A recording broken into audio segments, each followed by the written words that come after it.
Genshin Impact has felt a little off over the past couple of updates.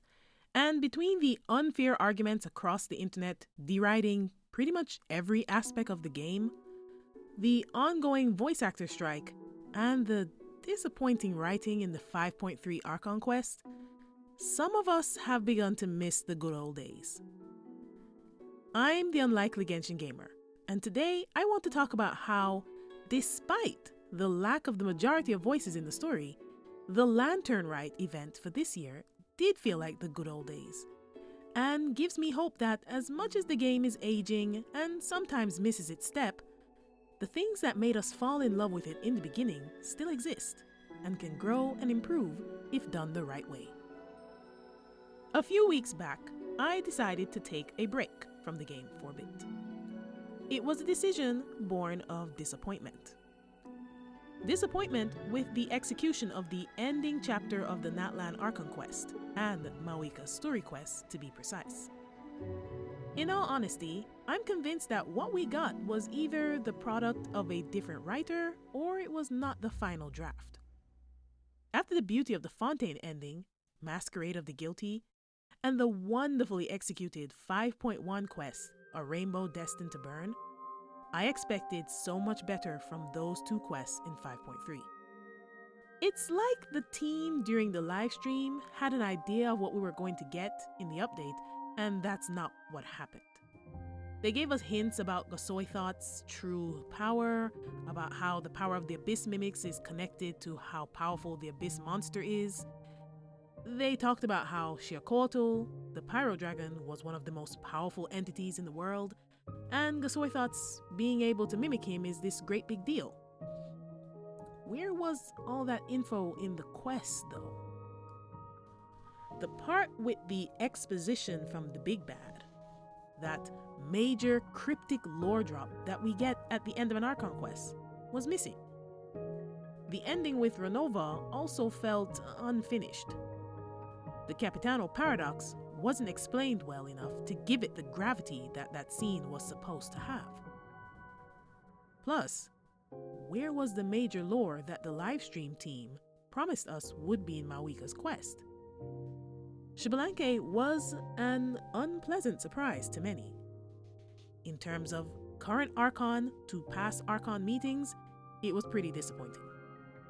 And the line about Ochkanatlan being a tourist attraction was just weird, since it's not, and Genshin doesn't normally forget past info when leaving crumb trails.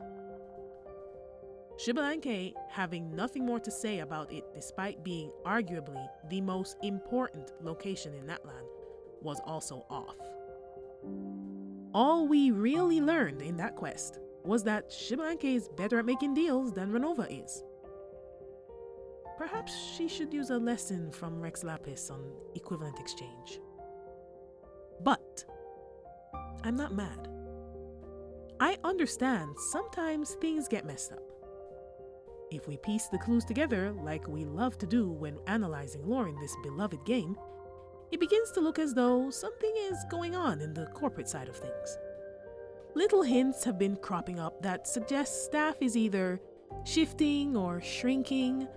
There are lawsuits, leaker hunts, voice actor problems, demos and artwork not up to normal quality standards sometimes.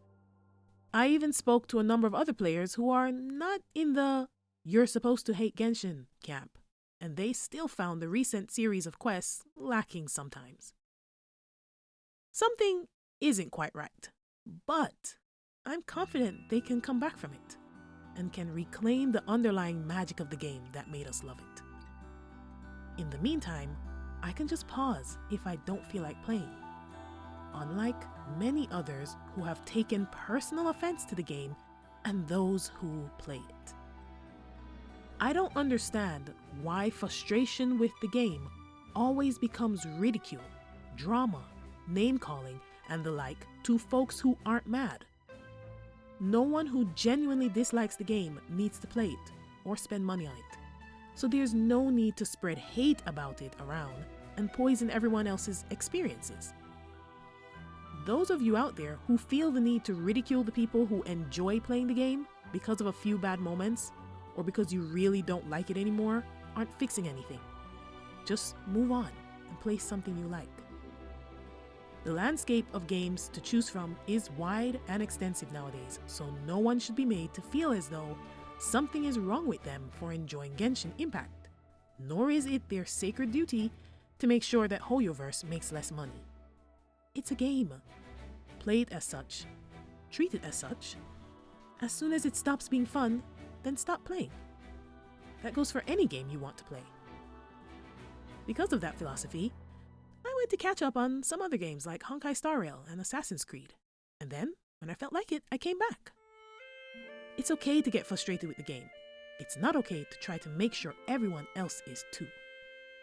Now, all that being said, if you're still with me by this point, we get to talk about how wonderful the Lantern Rite quest was.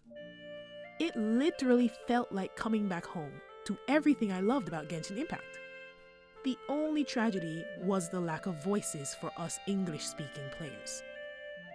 They were sorely missed. But I just played it like the unvoiced world quest, which I always thoroughly enjoy. And I have to say, it was honestly one of the best Lantern Rite quests ever.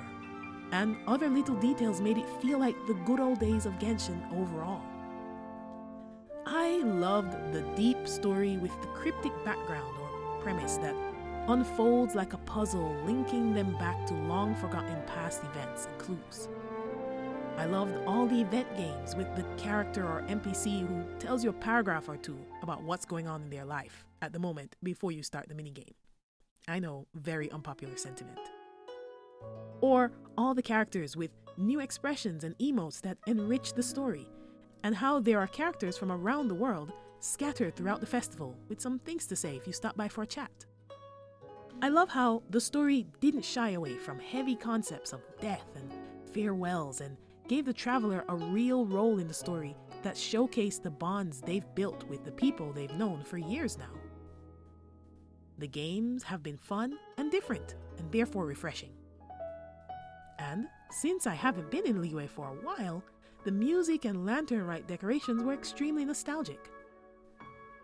The Lantern Rite event reminded me why I like logging on and playing this game so often, making videos about it on YouTube, and playing detective to show others the intricate story underneath. It's because it's fun. If you haven't done the quest yet, you need to go and do it. It's that good. Something did go wrong in Natlan's execution, but I by no means hate it.